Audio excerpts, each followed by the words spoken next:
All right, now I want to follow the same process for a more general waveform. So we talked about the Fourier transform with sort of one we could do by identification, but the same idea applies. If I have something like a square wave, that's a periodic wave that can be defined as the sum of these complex exponentials, or ultimately as the sum of cosines and sines. And that waveform will have a Fourier transform just like anything else. And there's these three steps that we would take to go through to determine what the Fourier transform looks like. Okay. Now, essentially, the three steps: get the coefficients, map those coefficients to the appropriate frequencies, and then determine x of omega as the sum of those impulses. So let's say we have the square wave that's shown here, right? So this square wave alternates between 1 and -1. And let's say the period t equals 3 seconds, okay?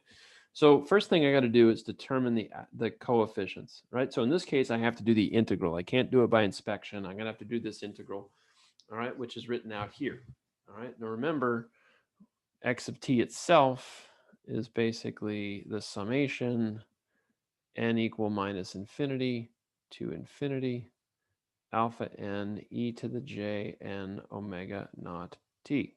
Okay? All right.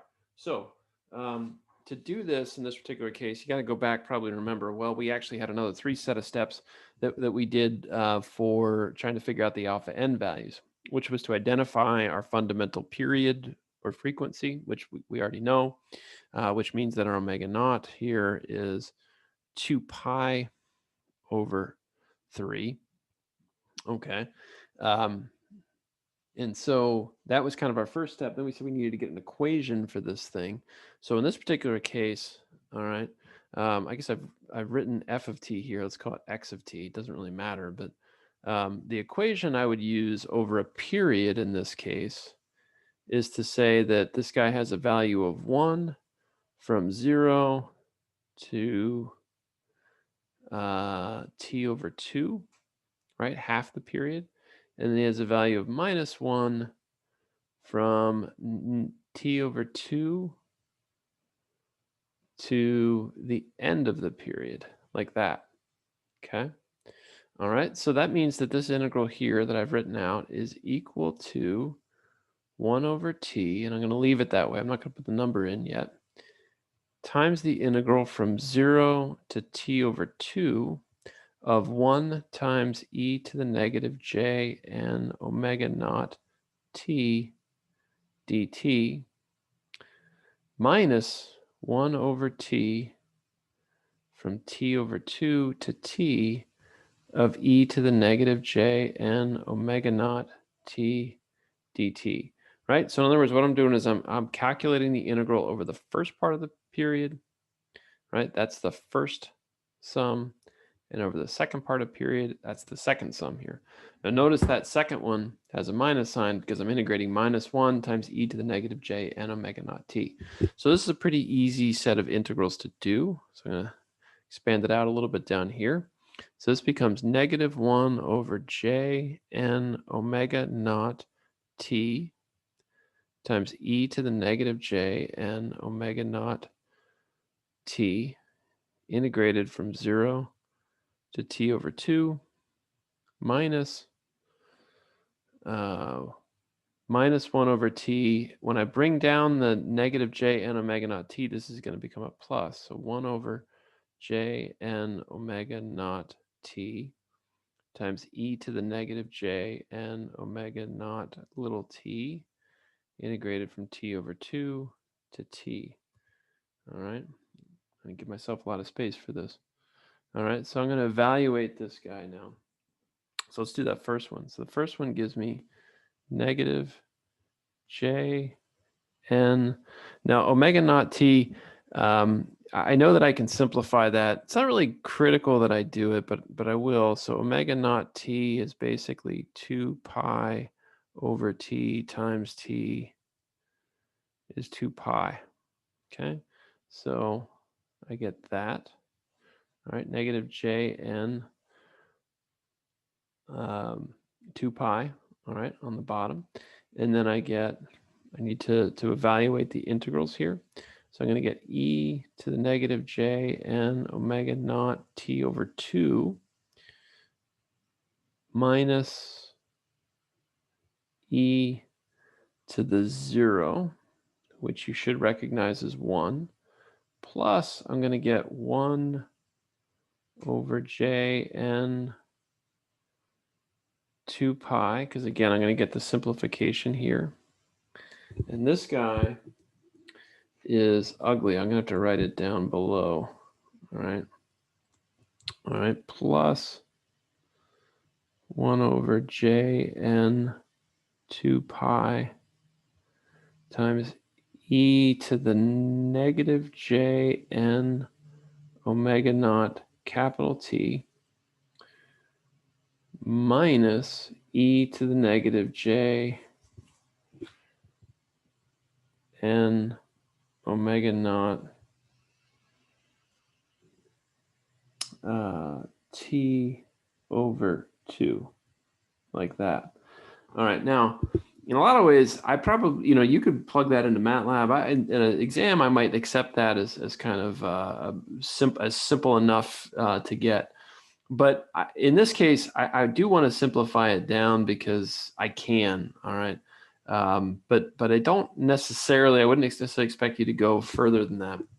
All right, so what I'm going to do is I am going to have to go on to the next slide here, and I'm going to say, well, my alpha n values are negative 1 over j n 2 pi. All right, so that's what I had previously. Okay, times e to the negative j n omega naught t over 2. Now it was minus e0, so I'm going to say minus 1. And then I had plus 1 over j n 2 pi times e to the negative j. Now, just to see this term for a second, e to the negative j n omega naught capital T. Again, like I just said, you don't necessarily need to be too worried about simplifying this. I do want to because it makes it a little bit cleaner and easier to see what's going on. E to the negative j n omega naught T. That would become, if I plug in that omega naught is 2 pi over T, this would become e to the negative j n 2 pi, which if I expand that using Euler's identity is cosine 2 pi n plus j sine 2 pi n, right? If you evaluated this, if you plug in any value of n, you're going to find that this guy becomes equal to 1, right? The sine terms are always going to be equal to 0. So in this case, it simplifies it quite a bit. So that turns this term right here into the number 1, all right? And this guy is negative j n omega naught t over 2. Okay, so a couple of things I see with that. There's basically a 1 over j n 2 pi here. And I notice minus and minus, there's a 1 over j n 2 pi here. So this is going to become 1 over j n 2 pi times 2. Okay. And then I have minus this times this, and plus this guy times minus this guy. All right, so that's going to lead to a minus 2 times e to the negative j n omega naught t over 2, like so. All right, which turns this into 1 over j pi n times 1 minus e to the negative j n omega naught t over 2. And I could require you to simplify that further. I'm not going to. That will say that's simple enough for what we want to do. Now, the thing is, I want to map those alpha values to appropriate frequencies. All right, so in this case, this is not too hard, right? I basically have, in this case, my n values, my omega values, right? And so the question is, where do I begin in this case? Technically, I've got infinitely many of these things. All right. So let's say, for sake of argument, it's up to you now where I want to start. So I'm going to say, well, what happens if I want to do this for, I don't know, 9 harmonics, right? Or let me do a smaller number. Let me do 3. Okay. If I want to do this for 3 harmonics, then I would say I got to start at -3. I got at -2, -1, 0, 1, 2, 3. When n equals 0, the frequency is 0. This guy is minus 3 omega naught. This is minus 2 omega naught. This is minus omega naught. This is omega naught. This is 2 omega naught. This is 3 omega naught. All right. And then we can map the alpha values, right? Alpha minus 3, alpha minus 2, alpha minus 1, alpha 0, alpha 1, alpha 2, alpha 3, right? And remember, the 3 and the minus 3 combine to a cosine. The 2 and the minus 2 combine to a cosine. The 1 and the minus 1, and so on and so forth, right? And the alpha 0 guy is just a constant, right? This is helpful to me only because I want to make sure that you guys understand how to do that mapping, how those alpha values relate to particular frequencies of particular sinusoids. Okay. Now the last step is to get these guys as a sum of impulses located at those different frequencies. So again, let's do that same approach that we did. So if I want to do this for 3 harmonics, I have my n, my omega, my alpha n, and then x of omega, we said is this sum n equal to, now again, by definition, it's minus infinity to plus infinity, alpha n delta of omega minus n omega naught. Now again, I can't really do it from minus infinity to plus infinity. So in this case, I'm going to say, well, let's do it from minus 3 to 3. Okay. So we'll express it this way. And then we have our alpha n times delta of omega minus n omega naught. Okay. All right. And so minus 3, minus 2, minus 1, 0, 1, 2, 3. So this is minus 3 omega naught, minus 2 omega naught, minus omega naught, 0 omega naught, 2 omega naught, 3 omega naught. All right. And we had alpha minus 3, alpha minus 2, alpha minus 1, alpha 0, alpha 1, alpha 2, alpha 3, right? So that means that this guy here is alpha minus 3 times an impulse located at plus 3 omega naught, right? Plus because this is minus and the n value is minus. Alpha minus 2 delta omega plus 2 omega naught, right? Alpha minus 1 times an impulse located at omega plus omega naught. Alpha 0 times an impulse located at 0. Then alpha 1 times an impulse located at omega naught. Alpha 2 times an impulse located at 2 omega naught. And alpha 3 times an impulse located at 3 omega naught. Okay. All right. So, again, because we said these alpha values are complex, I can plot the magnitude and the angle, right? So we're going to get, values that look like this. Now, again, I don't know what the actual values are yet. I haven't computed them. I sort of know what they are myself, but I'm just drawing these arbitrarily right now. Omega naught, negative 2 omega naught, and negative 3 omega naught. So it should look something like this, right? And then there would also be an angle component. Now, in this case, I clearly want to do this in MATLAB. But what I did, okay, is I actually went through and calculated them in particular.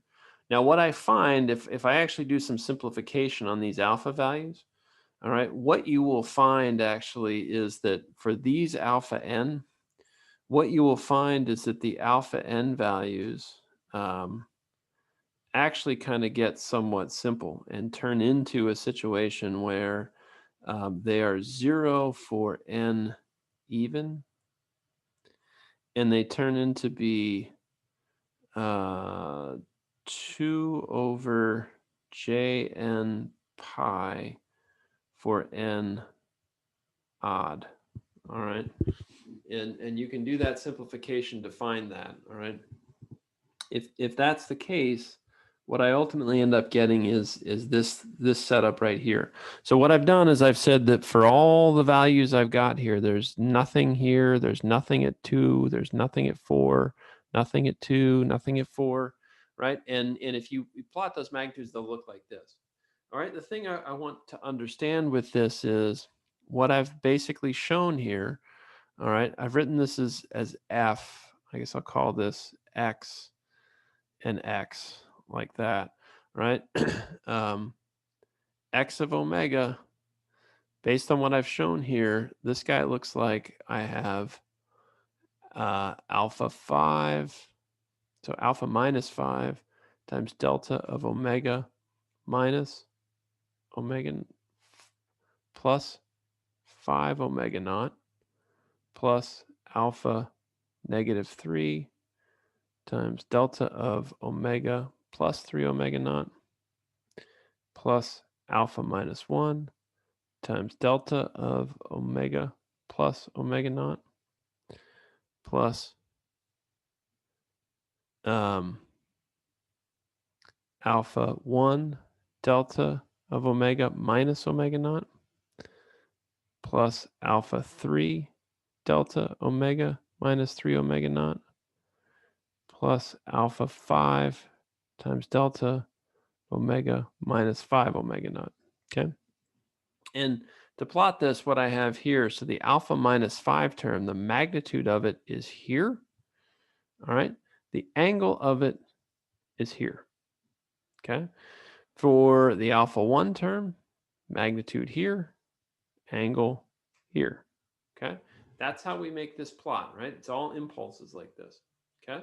So again, we needed to make two plots because remember, essentially what I'm looking at in this particular case is I'm looking at these alpha values are complex, and I can't plot a complex number versus a real number like this, right? I have to plot either its real and imaginary part or its magnitude and angle. All right. So what this means, I guess I want to be clear about this here. So if I take this term here and this term here and this term here and this term here, so let's look at the fundamental. All right.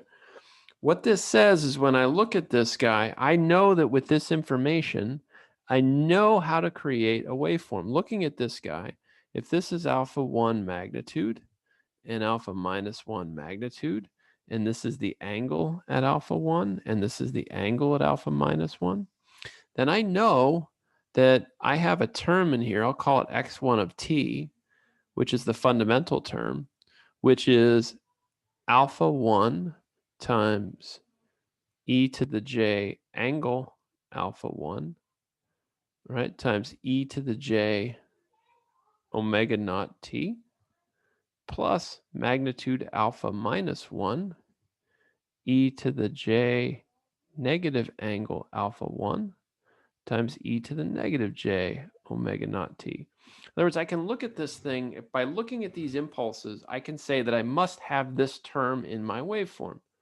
okay? Which, if I use Euler's identity, means that this guy becomes, again, Euler's identity tells me cosine theta times a magnitude of some kind equals a over 2 e to the j theta plus a over 2 e to the minus j theta, right? I can put those together, and this guy becomes 2 magnitude alpha 1 cosine omega naught t, right, plus angle alpha 1, right? And if I wanted to look at the third harmonic term, the third harmonic term would be just the same thing. It would be 2 times the magnitude alpha 3 times cosine of 3 omega naught, it's the third harmonic term, plus angle alpha 3, all right? And what the Fourier series says is, well, if I take x1 of t plus x3 of t plus x5 of t and keep going, eventually I'm going to get to something that looks like that square wave, okay? All right, so here's some code that'll do that. All right, first thing is, just like I do before when doing the Fourier series coefficients, I build up my alpha vector. A couple of things to note here. One thing I didn't talk about, the DC term. The DC term is 0. That should be kind of obvious from this, right? This guy spends half his time above 0, half his time below 0, so his average value has to be 0 without doing any math. And what I did here is, just to make things easier on myself, I computed the coefficient in 2 steps. First thing I did was I made this variable called val, and I loaded in the value of the coefficient for the given n value. And then what I did was I just appended that to the end of the alpha n vector, right? This is an appending operation. Then what I do is I created my omega vector, right? In this case, I let n equal to 9. I wanted to do this from -9 to 9, okay? And so I did negative n times omega naught in steps of omega naught up to n times omega naught. Then I created a vector for the magnitude, and I created a vector for the angles. And then I went through and did a plot using that subplot command again, and also using the stem command to create what effectively looks like impulses. All right, so here's what I get when I do that. So this is my omega naught term. This is my 3 omega naught term. This is my 5 omega naught term. This is my 7 omega naught term, and this is my 9 omega naught term. And then I got a similar reflection here across the y-axis. So this guy would be negative omega naught, negative 3 omega naught, so on and so forth, right? Notice that the evens are all 0, as we said, okay? Also notice that for the non-zero harmonics, right, like negative omega naught, negative 3 omega naught, the angles are -90, just as we said they would be, or sorry, are positive 90, just as we said they would be. And these angles for the positive non-zero ones are all negative 90, just as we said they would be. And I think it's a little bit strange is that for the zero harmonics, MATLAB computed the angle to be 180 degrees.